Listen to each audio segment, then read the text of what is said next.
Algumas criaturas transcendem o tempo, deixando de ser apenas animais e se tornando lendas vivas. Mas o que faz com que um simples predador seja visto como algo mais? Por que certas histórias nos fascinam e continuam sendo contadas geração após geração? Hoje, vamos explorar o que há por trás dessas figuras temíveis e descobrir como fatos reais, medos humanos e a força da imaginação transformam predadores em verdadeiros ícones mitológicos. Desde os tempos antigos, os seres humanos criam histórias ao redor de criaturas perigosas. Para os nossos ancestrais, esses predadores eram mais do que ameaças físicas, eles eram interpretados como sinais divinos ou punições dos deuses. Na Idade Média, por exemplo, os lobos não eram apenas animais, eles eram vistos como seres amaldiçoados, inspirando lendas como o lobisomem. Em muitas culturas, leões e tigres eram tratados como representantes de força divina ou da fúria da natureza. No entanto, essa percepção não está restrita ao passado.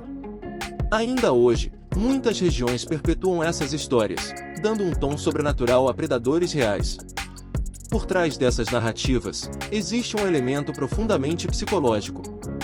O medo do desconhecido sempre foi uma constante na história da humanidade. Quando um ataque de predador ocorria sem explicação aparente, era mais fácil criar uma narrativa mística do que aceitar a falta de controle sobre o ambiente. Ao mesmo tempo, há uma dualidade fascinante. Enquanto tememos essas criaturas, também as admiramos. Predadores representam força, resiliência e instintos apurados, características que muitos de nós aspiramos.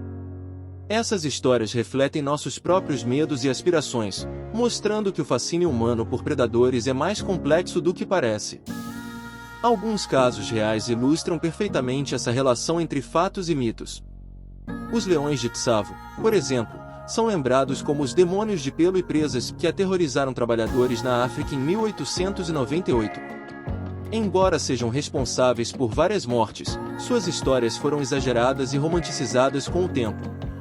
Outro exemplo é o tigre de Champavat, o predador mais mortal da história, responsável por centenas de mortes na Índia. Essas histórias ganharam vida própria, alimentadas por boatos e pela incapacidade de compreender ou controlar tais animais.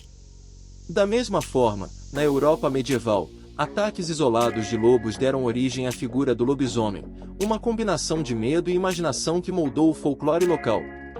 O impacto da cultura moderna na perpetuação dessas lendas não pode ser ignorado.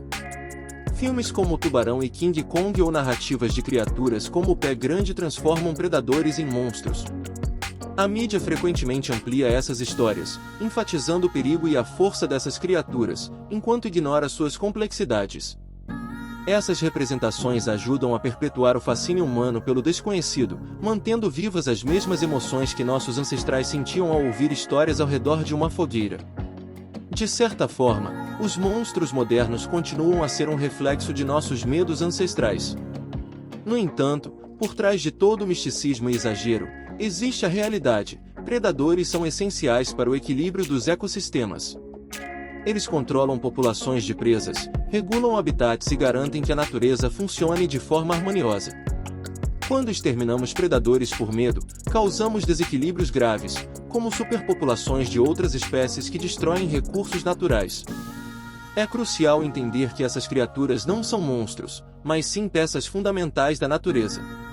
Ainda assim, por causa do medo humano, muitos predadores enfrentam extinção, o que ameaça não apenas os ecossistemas, mas também a diversidade do planeta. No final, os verdadeiros monstros não são os predadores, mas as narrativas que criamos sobre eles. Essas histórias refletem nossos medos, nossas inseguranças e, em última instância, nossa própria natureza humana.